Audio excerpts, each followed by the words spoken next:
앞에서 스스로 높은 채 하지 말며 대인들의 자리에 서지 말라.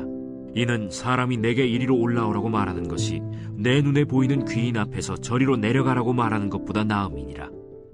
오늘은 내 삶을 이끄는 잠언 7번째 시간입니다. 벗이여 올라 앉으라 라는 제목으로 하나님 말씀 증거하겠습니다.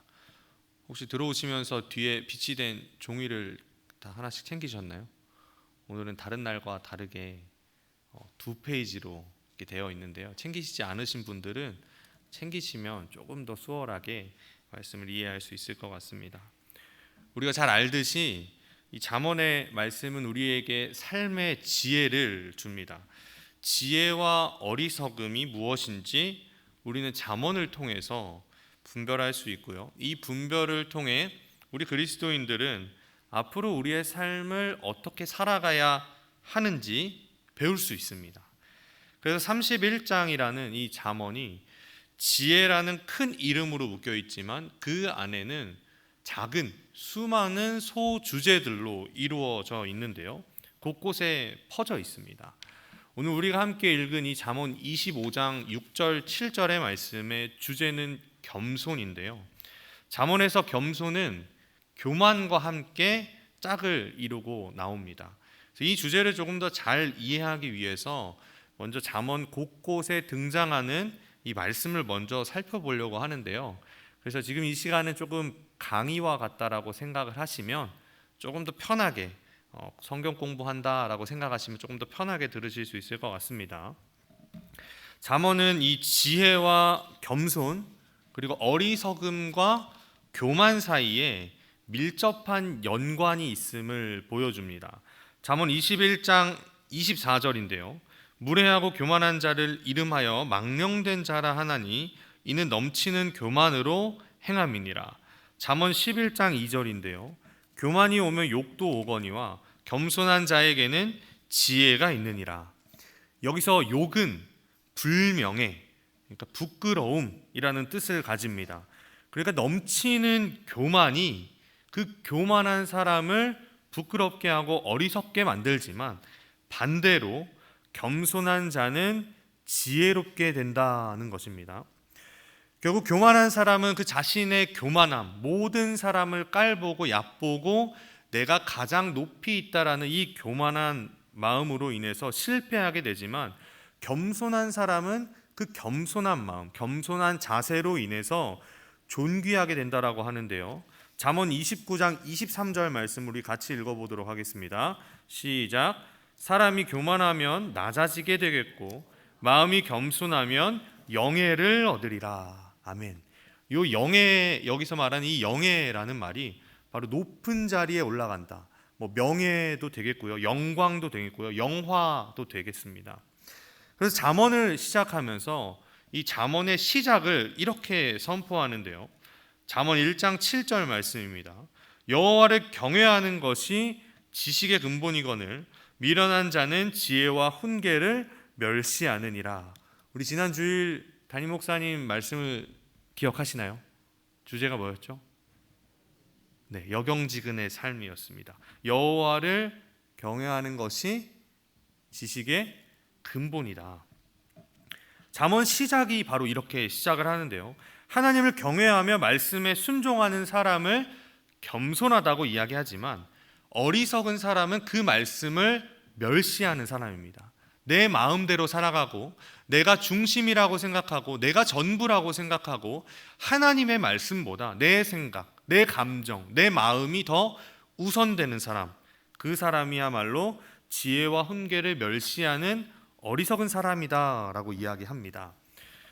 잠언을 계속 살펴보다 보면 이 잠언에서 겸손에 대해서 이 구체적으로 3가지 특징을 이야기하는데요. 먼저 첫 번째로는요, 자신이 세상의 중심이 아니다라는 것을 아는 사람이 겸손하다라고 이야기합니다. 세상의 중심이 아닌 사람. 그래서 잠언 15장 33절에서는 이렇게 말합니다.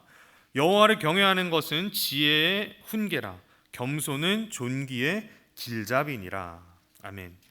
겸손한 사람은 하나님을 향해서 가는 사람입니다. 내 마음대로 가는 것이 아니라 길잡이가 있고 그 길잡이와 함께 하나님께로 가는 사람, 그 사람을 바로 겸손하다라고 이야기하는데요.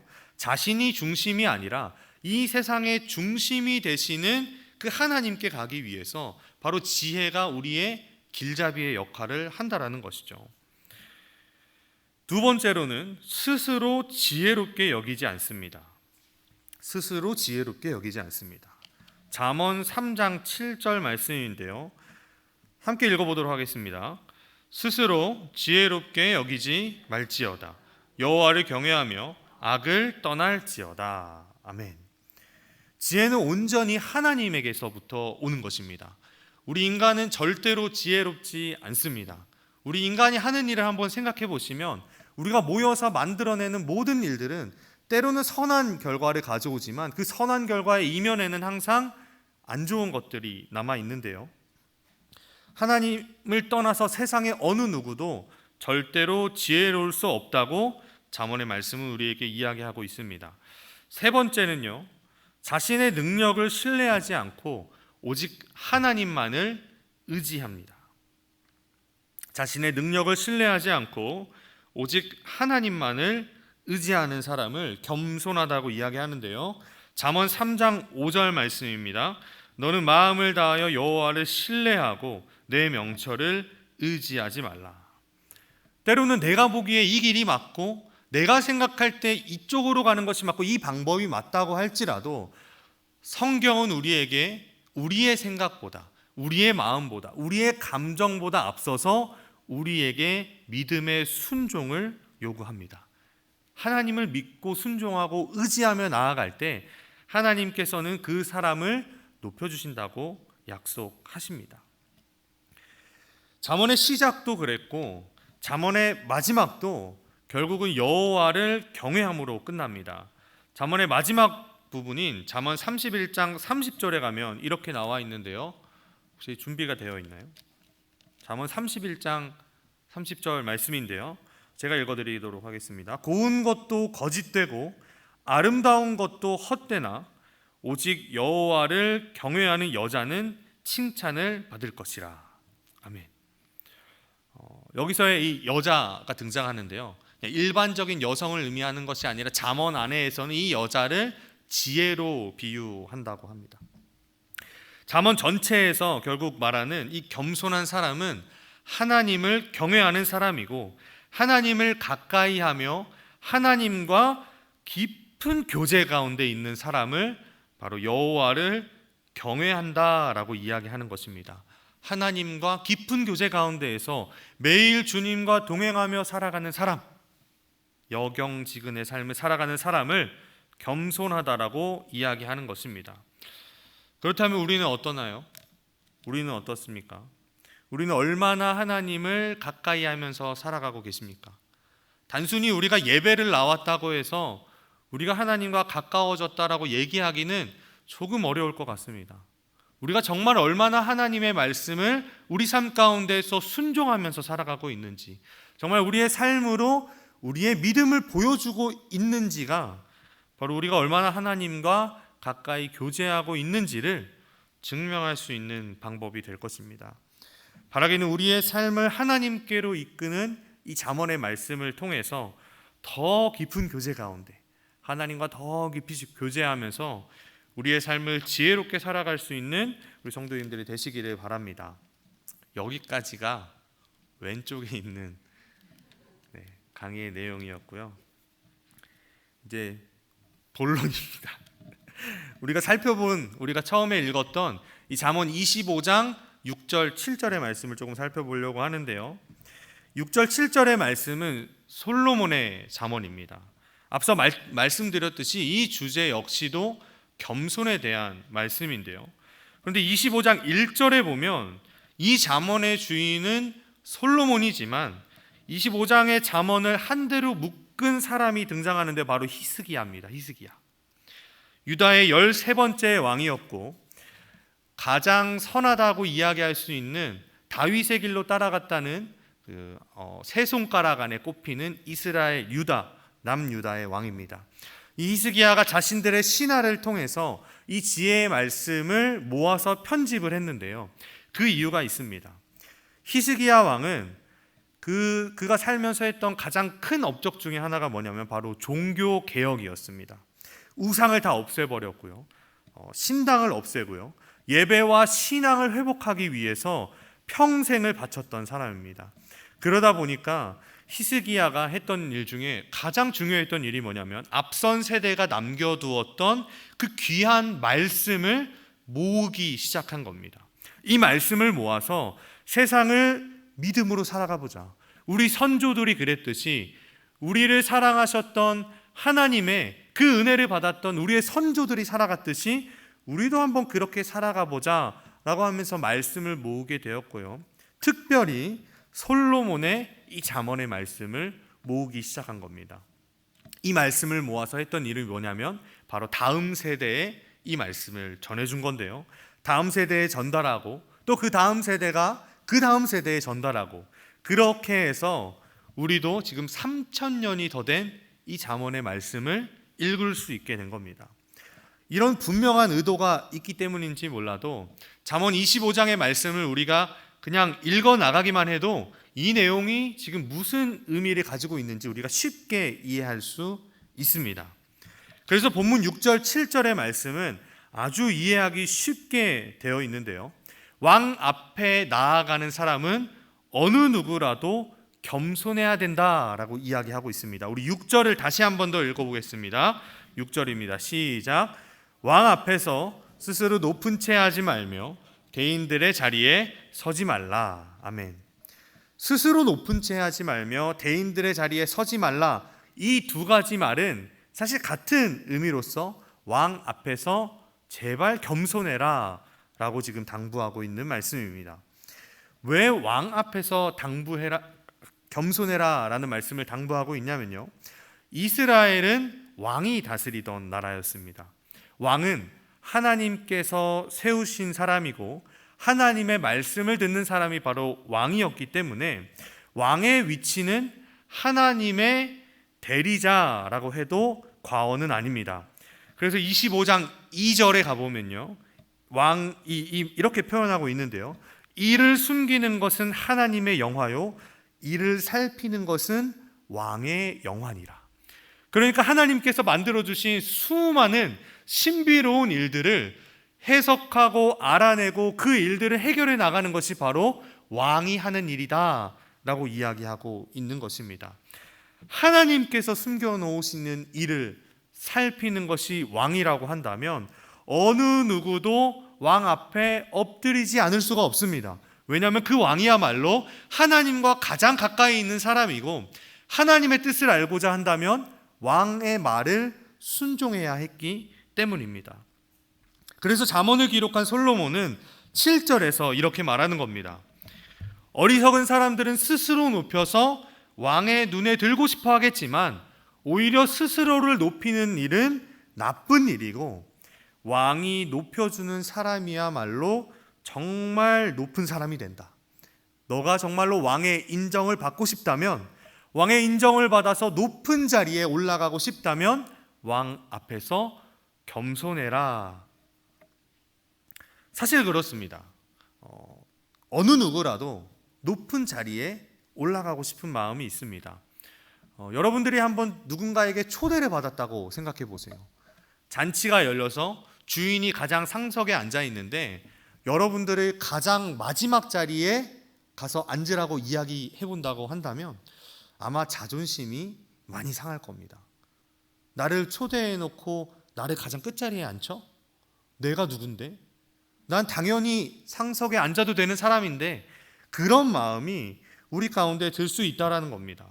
어느 누구라도 좋은 자리에 앉고 싶지만 잠언은요, 그 좋은 자리에 앉을 수 있는 사람이 바로 왕이 선택한 사람, 왕이 인정한 사람이라고 얘기합니다. 제 아무리 스스로 대단하다라고 이야기할지라도 왕이 그렇게 생각하지 않으면 절대 높은 자리에 앉을 수 없습니다. 높은 자리에 갈 수 있는 것, 그러니까 한 사람이 높아질 수 있는 것은 바로 왕이 할 수 있는 왕의 고유 권한이라는 겁니다. 그래서 오늘 잠언 25장 6절 7절의 말씀은요, 우리에게 스스로 높은 채 하지 말고 겸손하게 행하면서 왕이 너를 높여줄 그때를 기다리라 라는 말씀으로 우리가 이해할 수 있습니다. 그런데 사실 이 잠언은 단순히 왕이나 높은 사람 앞에서 우리가 겸손하게 행하고 낮은 자리에서 기다리라 라는 말씀으로 끝나지는 않습니다. 왕보다 더 높으신 하나님께서 우리를 부르실 때, 그 앞에 우리가 설 때, 하나님 앞에 설 때 우리가 겸손해야 하며, 동시에 하나님이 우리를 인정하시는 것이 더 중요하다라고 말씀하고 있는 겁니다. 그래서 이 잠언의 말씀을요, 우리 예수님께서도 똑같이 인용하시는데요, 이 잠언의 말씀을 예수님이 인용하신 곳을 가보면 누가복음 14장입니다. 우리 가지신 성경 누가복음 14장으로 한번 펴셔서요, 한번 읽어보면 좋을 것 같은데요, 예수님이 이 말씀을 하신 상황은 이렇습니다. 예수님이 한 지도자, 바리새인 지도자의 집에 초청을 받습니다. 식사를 하러 가셨는데요, 예수님과 함께 다른 수많은 사람들이 그 자리에 초대되었는데, 사람들이 너도 나도 경쟁적으로 지금 그 주인 옆자리에, 상석에 앉기 위해서, 높은 자리에 앉기 위해서 앉으려고 하는 모습을 보시면서 예수님이 지금 그들에게 하는 말씀인데요, 누가복음 14장 7절에서 11절 말씀을 우리 함께 읽어보도록 하겠습니다. 7절, 우리 제가 먼저 읽고 우리 한 절씩 교독하도록 할 텐데요, 7절입니다. 청함을 받은 사람들이 높은 자리 택함을 보시고 그들에게 비유로 말씀하여 이르시되,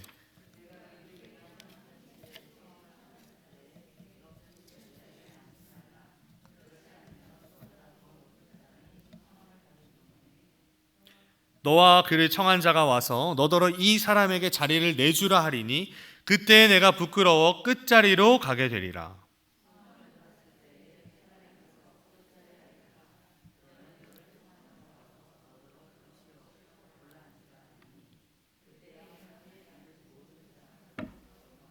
함께 읽습니다. 무릇 자기를 높이는 자는 낮아지고 자기를 낮추는 자는 높아지리라. 아멘. 제가 1년 가까이 제 딸에게 자려고 할 때마다 그 침대에 이렇게 누울 때 듣는 말이 있는데요, 아빠 저리 가 입니다. 잠을 자려고 할 때마다 정말 한순간도 빼놓지 않고 침대에 제 아내가 눕고 제가 그 옆에 누우려고 하면 아빠 저리 가라고 하면서 손과 발을 막 사용해서 저를 아주 격하게 밀어냅니다. 사실 그 침대 제가 산 거고요, 당연히 제 자리고요, 제가 거기 누워서 자야 하는 당연한 제 자리입니다. 그런데 그 당연한 자리에 저는 눕지 못하고 아빠 저리 가라는 그 말에 침대 옆에 밑에 있는 매트로 가서 눕습니다. 침대 밑에 있는 매트가 제 딸에게는 제 자리라고 생각이 되었는지 항상 주아 자리, 아빠 자리 이렇게 얘기하면서 아빠 저리 가라고 이야기하는데요, 가끔 어이없긴 하지만 이 일이 저에게는 기분이 나쁘지는 않습니다. 제가 원래 제 침대에 누워야만 제가 제 딸에게 아빠로 인정받는 것은 아니기 때문입니다. 또한 침대가 아니라 매트에 누워서 잔다고 해도 저는 여전히 이 아이의 부모이고요, 말로는 저리 가라고 하지만 위급한 상황이 생기거나 자신의 도움이 필요하게 되면 가장 먼저 부모인 저를 찾을 것이기 때문에 저는 결코 기분 나쁘지 않습니다. 그런데 만약에 여러분들이 좋은 자리에 앉았다가, 아까 말씀드렸듯이 좋은 자리에 앉아 있다가 가장 끝자리에 가게 될 때 아마 우리에게는 인정받지 못했다라는 그 마음이 들 겁니다. 사람에게는 누구나 인정받고 싶은 욕구가 그 마음 안에 들어 있습니다. 누군가 나를 인정해줘야 하고, 내가 누군가에게 내가 정말 필요한 사람이구나, 내가 정말 쓸모 있는 사람이구나 라는 것을 인정받을 때 그 마음에 기쁨이 있기도 하고요, 자존감이 높아지기도 합니다. 요즘 시대에 우리 젊은 사람들을 보면요, 이 인정받고 싶은 욕구가 정말 강하다는 것을 알 수 있는데요, SNS나 또 유튜브를 통해서 구독자가 늘어나면 사람이 기뻐지고, 그리고 내가 올린 게시글에 좋아요가 많이 눌러지면 내가 인정받고 있구나, 다른 사람들이 나를 보고 있구나, 다른 사람들이 나를 가치 있는 사람으로 보고 있구나를 느끼게 됩니다. 그렇지 못한다면 만약에 내 좋아요가 조금씩 줄어들고 내 채널을 구독하는 사람이 줄어들면 정말 사람들과의 관계가 끊어진 것만 같고 내가 이 사회에서 쓸모없는 사람이 된 것만 같다고 사람들이 느끼게 되는 것이죠. 아마 그렇게 된다면 자존심에 금이 팍 가게 될 겁니다. 우리가 방금 읽은 이 누가복음 말씀에서 예수님이 비유로 말씀하시는 이 잔치는요, 공동체 안에서 자신의 명성을 확인하는 자리였습니다. 그러니까 잔치가 열리면 이 잔치를 연 주인이 초대하는 사람들은 주인과 함께 교제할 수 있는 사람들, 당시에 그 주인이 만약에 왕이었다면 왕과 함께 교제할 수 있는 사람들로만 꾸려져서 이 잔치가 진행되는 겁니다. 그러니까 이 잔치에 초대된 사람들이 누구나 달려가서 상석에 앉으려고 하는 것은 당연한 모습이었다라는 것이죠. 왜냐하면 그 자리에 앉아야만 내가 왕에게 인정받는 사람, 내가 그 주인의 잔치에 참여할 수 있는 마땅한 자격이 되는 사람이다라는 것을 보여주는 게 그 자리였기 때문입니다. 얼마나 이 인정이 당시 사회에 중요했냐면요, 당시 유대인들에게 이 인정받는 것, 명예와 수치는 정말 중요한 문제였습니다. 얼마나 이 인정이 중요했냐면 가족의 이 명예, 인정을 떨어뜨리는 사람은 가문의 수치가 된 자녀는 죽이기도 했습니다. 그래서 우리가 지금도 명예살인이라는 이름으로 중동 지역에서는 여전히 일어나고 있는 일인데요, 예수님은 사람들에게 그래서 높은 자리를 피하라고 말씀하십니다. 왜냐하면 그 자리에 앉아야 할 더 뛰어난 사람이 언젠가는 오기 때문인데요, 그런 사람이 오게 되면 주인은 당연히 이 자리를 좀 비켜주시겠습니까? 라고 요구하게 될 거고요, 낮은 자리로 가야 하게 될 텐데요, 당시에는 중요한 사람들은 종종 늦게 오곤 했습니다. 우리나라도 마찬가지인 것 같은데요, 주인공은 가장 마지막에 등장하잖아요. 가장 중요한 사람이 종종 늦게 오는 경우가 있었습니다. 그래서 예수님은 자리를 이동하는 부끄러움을 당하지 말고 아예 차라리 제일 끝에 앉아서 주인이 너를 보고 너를 높은 자리로 올리게끔 그때를 기다리라 라고 말씀하시는 겁니다. 여기까지만 본다면 우리가 잠언의 말씀과 예수님의 말씀이 동일하다라고 생각할 수 있지만 예수님은 여기에 한 말씀을 더하시는데요, 11절입니다. 다 같이 읽어보겠습니다. 시작. 무릇 자기를 높이는 자는 낮아지고 자기를 낮추는 자는 높아지리라. 아멘. 이 비유의 장소가 어디냐면 혼인잔치의 청함을 받았을 때라고 이야기하셨습니다. 그렇다면 이 잔치는요, 우리가 잘 알듯이 혼인잔치는 하나님 나라에서 이루어지는 하나님과 관계 맺는 자리라는 것을 말하고 있습니다. 잠언과 예수님의 말씀은 단순히 우리의 삶에서 겸손하게 살라는 말씀으로 끝나는 것이 아니라 하나님 나라에서 인정받는 사람, 하나님이 보시기에 좋은 사람, 하나님이 인정하는 사람은 바로 자신을 낮추는 사람이라는 것을 선언하고 계시는 겁니다. 그저 단순히 겸손한 채에서 낮은 자리에 가서 앉으라는 것이 아니라 예수님의 말씀의 핵심은 내가 낮아질 때, 이 잔치 가운데 내가 낮아질 때, 하나님 나라의 원리는 내가 낮아질 때 하나님께서 나를 높여주신다라는 것입니다. 생각해 보세요. 사실 우리는 예수님의 잔치에 초대받은 사람들입니다. 어떤 자격이 있어서 어떤 일을 해서 우리는 그 잔치에 초대받지 않았습니다. 우리의 능력으로 그 잔치에 초대받은 것이 아니라 하나님의 그 신실하신 사랑으로 우리를 초대하셨습니다. 그저 하나님의 사랑이, 하나님의 그 크신 사랑이 예수님을 통해서 우리에게 보여주신 그 십자가의 사랑으로 은혜를 받을 만한 자격이 없는 우리에게 값없이 그 은혜를 베푸신 것입니다. 벗이여 올라 앉으라, 이 말은요, 예수님의 사랑이 얼마나 큰지를 우리에게 보여주는 말씀입니다. 우리가 잘났기 때문도 아니고요, 우리의 자존감이 높아져서 내가 대단한 사람입니다. 내 자존감은 이만큼 높아요. 그렇기 때문에 예수님이 우리를 초대하는 것이 아니라 그저 그 사랑 때문에 벗이여 올라 앉으라. 우리를 초대하는 이 주님의 사랑의 이 속삭임을 기억하시기 바랍니다. 가장 겸손하신 주님께서 이 땅에 갖은 자리로 오시고 흠도 없고 죄도 없인 예수님께서 그 십자가에 베푸시는 은혜를 기억하시기 바랍니다. 벗이여 올라 앉으라, 이 말은요, 우리에게 가장 높은 자리를 마련해 주겠다는 말이 아닙니다. 내가 걸어간 이 십자가의 길을 내 벗이여 함께 걸어가자 라는 이 정말 귀중하고 소중한 그 자리로의 부르심입니다.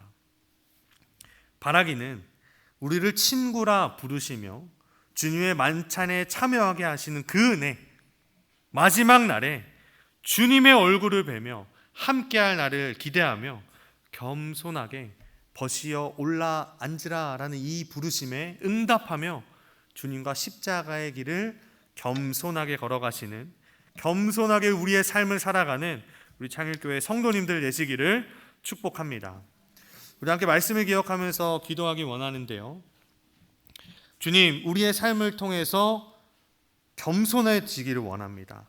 높은 자리가 아니라 낮은 자리로 가게 하시고, 주님이 이 땅에 오신 것이 낮고 낮은 자리에서 우리를 섬기기 위해서 오셨는데, 벗이여 내 친구여 올라 앉으라 라고 부르시는 그 주님의 사랑의 속삭임을 기억하고 그 음성을 듣고 기쁘게 주님과 동행하며 겸손한 삶을 살아갈 수 있는 힘을 달라고 우리 함께 주여 한번 외치고 기도하시겠습니다.